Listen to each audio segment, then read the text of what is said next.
DMK और आम आदमी पार्टी इंडी गठबंधन से बाहर थे, लेकिन एसआईआर के मुद्दे पर साथ आ गए तो वो बिखर जाते हैं। इस पर भी वो टिके हैं, लेकिन ये मुद्दा मुझे लगता है कि अब इस मुद्दे में कोई जान नहीं है। विपक्ष एक बात बड़े तेजी से उठा रहा है कि बड़ी मछलियों को बचाया जा रहा है। देश की आम जनता ये समझ रही है, जो भगवान राम को मानते नहीं थे, जिन्होंने सुप्रीम कोर्ट में एफिडेविट दिए हैं। कौन कौन से मंत्री की छुट्टी हो रही है मोदी सरकार में जब भी रिशफलिंग होती है तो उसको और अधिक धारदार बनाने के लिए और अधिक जो जन कल्याणकारी योजनाएं हैं जनता तक पहुंचाने के लिए नमस्कार दोस्तों, आप देख रहे हैं आई ऑफ ट्रुथ और मैं हूं आपके साथ अनुज जैन रोहतगी। और आज हमारे साथ उत्तराखंड के सांसद नरेश बंसल जी हैं। आपको बहुत बहुत स्वागत है हमारे चैनल पर। सर, क्योंकि आप उत्तराखंड से और उत्तराखंड में एसआईआर चल रहा है, लेकिन एसआईआर को देखकर जो अभी एक जबरदस्त हुआ है कि अभी तक चल रहा था कि डीएमके और आम आदमी पार्टी इंडी गठबंधन से बाहर थे, लेकिन एसआईआर के मुद्दे पर साथ आ गए। तो आपको लगता है ये मुद्दा विपक्ष को मिल गया है, एकजुट हो गया विपक्ष? नहीं, विपक्ष कई बार कई मुद्दों पर एकजुट हुआ है, पर मुद्दे पर तार्किक रूप से उसको पहुंचाने के लिए अंत तक उनकी एकता कभी दिखाई नहीं दी। वो बिखर जाते हैं। इस पर भी वो टिके हैं, लेकिन ये मुद्दा मुझे लगता है कि अब इस मुद्दे में कोई जान नहीं है। पहले भी हाई कोर्ट, सुप्रीम कोर्ट इस पर अपना निर्णय दे चुके हैं। एसआईआर कराना ये संवैधानिक अधिकार चुनाव आयोग का है, उसमें कोई न्यायालय दखलंदाजी नहीं करता है। और सबका ये मानना है, क्योंकि डेमोक्रेसी के बारे में कहा जाता है for the people, of the people, by the people. तो ये तीनों चीज सुनिश्चित करने के लिए मतदाता सूची का शुद्धिकरण ये आवश्यक है। कोई भी जो मतदान करने का अधिकारी है, देश का नागरिक है, उसको मतदान करने का अधिकार है, वो छूटना नहीं चाहिए। और कोई भी अवैध मतदाता सूची में नहीं होना चाहिए।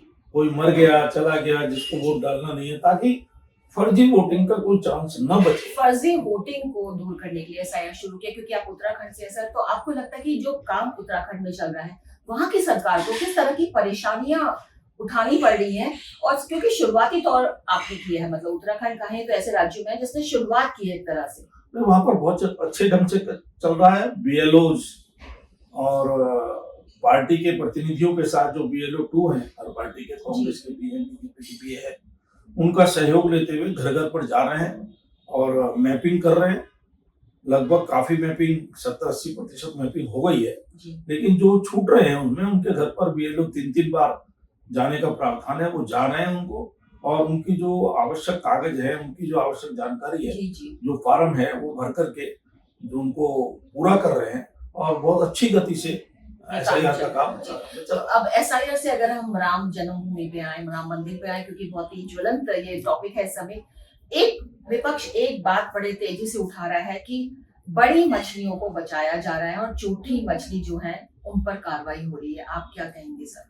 लेकिन मुझे इस पर कुछ नहीं कहना है, लेकिन देश की आम जनता ये समझ रही है, जो भगवान राम को मानते नहीं थे, जिन्होंने सुप्रीम कोर्ट में एफिडेविट दिए हैं कि भगवान राम काल्पनिक हैं, उनके ऊपर कोई बात नहीं होनी चाहिए, राम जन्मभूमि का कोई मुद्दा नहीं है, वहां पर मंदिर नहीं बनना चाहिए, या जो कहते थे, कोई कहते थे वहां शौचालय बना दो, मेरी नानी ने कहा है, कोई कहते थे वहां पर हॉस्पिटल बना दो, वो सारे भी आज राम राम राम रट रहे हैं।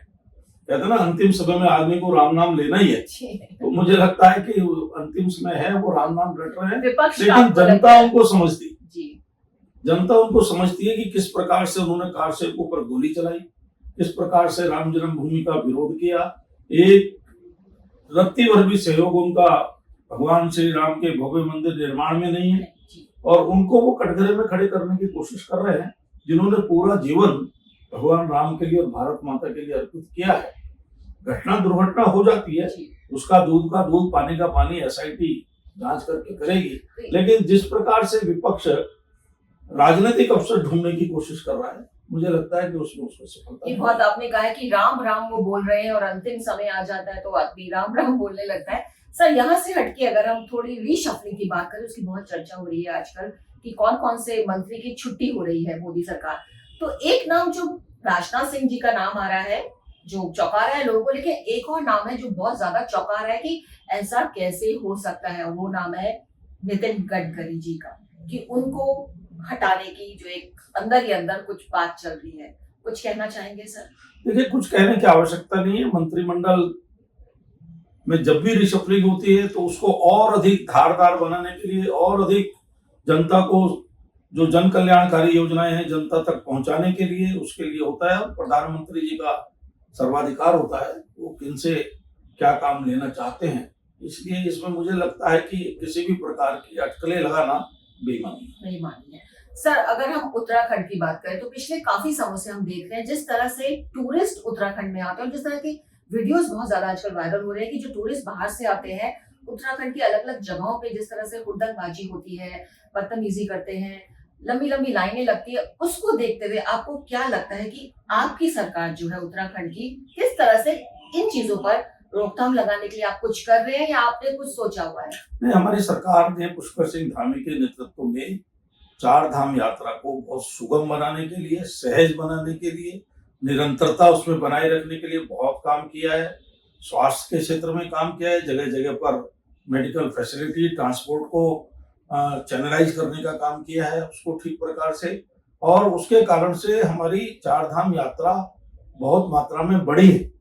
अभी 1.5-2 महीने ही हुआ है, 40 लाख से ज्यादा लोग दर्शन कर चुके हैं। और थोड़ी बहुत घटनाएं होती हैं, लेकिन आजकल चूंकि सोशल मीडिया का जमाना है तो छोटी घटनाएं भी बड़ा बाउंडर कई बार खड़ा कर देती है। तो मैं आपके चैनल के माध्यम से जनता से भी अपील करता हूं कि वो सौहार्द बनाए रखे और छोटी मोटी घटनाओं पर उत्तेजित न होकर के, क्योंकि टूरिज्म, चाहे वो स्पिरिचुअल टूरिज्म हो, चाहे वो वेलनेस टूरिज्म हो, एडवेंचरस टूरिज्म हो, हॉलीडे टूरिज्म हो, सब प्रकार का टूरिज्म उत्तराखंड की लाइफलाइन है।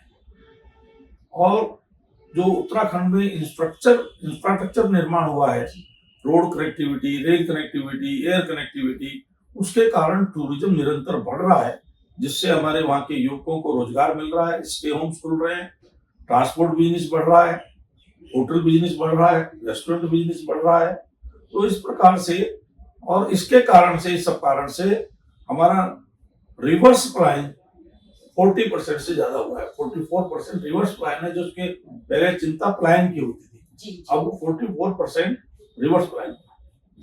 तो ये हमारे साथ नरेश बंसल जी थे, उत्तराखंड के सांसद हैं। सर, आपको बहुत बहुत धन्यवाद। डिफरेंट पहलू पे इन्होंने बात किया, और दो बात जो आपकी बहुत अपील करी है इस चैनल के माध्यम से मैं एक बार रिपीट करना चाहूंगी। आपने बहुत इंटरेस्टिंग बोला है कि जब किसी का अंतिम वक्त आता है तो राम राम बोलता है, तो विपक्ष जो राम राम कर रहा है लगातार, जिस तरह के आरोप लग रहे हैं, तो सर कुछ मैसेज देना चाहते हैं। दूसरा, चार धाम की यात्रा के बारे में सर का कहना है कि इस तरह से सुविधाएं दी जा रही है उत्तराखंड की सरकार की ओर से कि चार धाम यात्रा आसान हो जाए, और यही कारण है कि टूरिस्ट लगातार बढ़ रहे हैं। सर, आपका बहुत बहुत शुक्रिया हमारे चैनल से बात करने के लिए। नमस्कार।